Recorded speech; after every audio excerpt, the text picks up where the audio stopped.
All right, ladies and gentlemen, our next speaker this evening is Justin Miller. And if I may say, he is a human.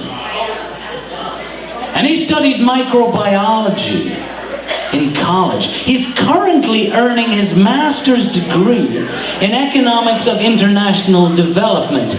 He enjoys long, meaningful, contemplative walks in a valley of bats where they are worshipped as gods. I think we should all try it. Ladies and gentlemen, please welcome to the stage Justin Miller. What the fuck do I do?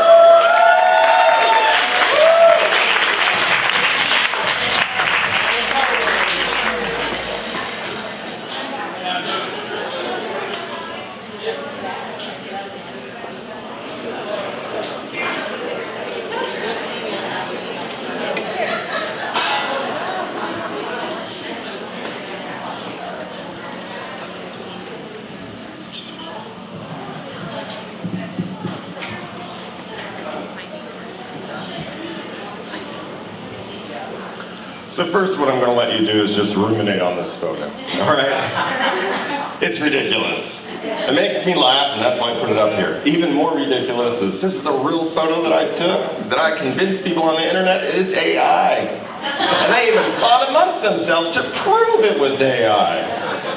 And that just made me laugh. So I'm a 6'4", 39-year-old, highly high autistic person. One thing right here, I grew up around the world, went from military base to military base, and this woman right here is my mom. And she is literally Superwoman. I saw this woman take on multiple jobs, handle everything else, and she is my inspiration. Right here, I love to call myself, because it's hilarious, a failed visionary. It's even better that I'm saying that in front of all you guys, because this pretty much sums me up when I say that. And I just really like to laugh about the ridiculousness of that. So in the US, we define ourselves and place value in what we do for a living. What the fuck do I do for a living? It's hard to explain. My partners find it hard to explain. My mom does. When people ask me, my attempts come off as a bit crazy. Maybe I just like taking photos with bats. Oh look, a pretty plant. So this is art made with a brush, and then a photo taken 9 years later. This is also the product of abusing thousands of seedlings just to see what comes out and survives that abuse. So perhaps that's what I do. I abuse plants for a living. I used to garden a lot and get paid for it. I got paid for the precious moments of my life, and I put everything into it. I no longer do that. One reason is those precious moments of my life, I want to do my own garden. I took that back. Another thing, this is me with a bunch of people that are the head of a voodoo association. They don't call themselves that, but that's what we call them. In West Africa, making a deal with them to protect an animal called a pangolin. I was highly chastised by the conservation community for talking to these people like they're people. This photo right here, that same animal, pangolin, a scaly anteater, I was successful in bringing dozens of them back to the United States for a conservation breeding program. It took a lot of sacrifice, and unfortunately one thing, day after this photo, my good friend, my brother, Avalo, he died. So, yeah, emotions. Another thing I do is I had a friend reach out a few days and say, hey, can I borrow a shark? So I'm like, yeah, sure, I'm gonna do it.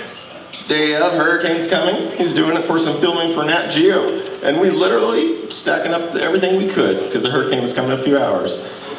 All right, so one thing I really did is in this photo I just lost $80,000 in funding. All right, I'm here. I had just rediscovered the third population of a critically endangered frog that we thought was extinct. Right here, I rediscovered a few years later, and this was the third location. And the whole time on my phone, because I just have a few dollars in my account and I'm trying to get things back together. And that's my world. It's extremes. You lose money, find you find an endangered frog, and yeah. So what did I decide to do? Well, the next day, here's happy me, 6:30 in the morning. We're going to go climb this mountain, survey it, and go past that 100-foot waterfall we see, and maybe we'll see what's up there. Oh man. I mean, I'm pretty foolish, but good Lord. I'm not smart. All right, so we get past the waterfall. We go off to the edge. This is really steep. This doesn't actually show the steepness. And we see this tree that's sort of going to help us up. We're going up it. Well, what you don't see is right here. That's smoke. Because the entire ground underneath us is on fire. Our shoes are burning. The tree is burning that we're using to climb up. We get to the top and we're just like, oh fuck, we're never gonna go down. And here's me saying, you know what, we should just build a house right here. We're gonna get some tree high racks. It's gonna be amazing. We're just accepting that we're just stuck up here forever. Well, what happened? We tried to go down another way. We got stuck on a cliff, almost fell off a few times. We stopped filming because we thought we were going to film our deaths, and that's what our parents would see. And so, fashioned, kicked in areas to descent down the cliff over several hours. We ended up surviving, but I got heat stroke, and that's me trying to walk with heat stroke. Now, what does that mean? Well, my efforts, we now have this animal, which is critically endangered, 3 locations, small amounts, in captivity and reproducing, and we're protected in one area. Now, because I go to these areas sometimes that not many people do, I have friends that reach out. They say, hey, can you do this? Can you do that? And I'm like, yeah, sure, whatever. And I collected some viral samples from bats, pangolins, stuff within the markets, swabs, and you can't use biosecurity gear because people freak out and think you're going to give them Ebola or you're introducing a new disease. Well, what has happened is I got an unknown virus, and it completely changed my life to where I was contemplating suicide last year because I was having these crazy catatonic seizures where I just couldn't move or talk or think. And it's taken years and lots of meds, and I can finally think again. And here's me the other day with some friends, and we're trying to protect our neighborhood park from pretty much development. So we are just advocating for that, and we're doing it everywhere we can, and this is us, that was us before we went in front of the Florida Attorney General. Now, this last part, what the fuck do I do? I do many things. I chase after what consumes me, ideas, curiosity, and passion. I sum it up as curated chaos. That's the best way I can explain it.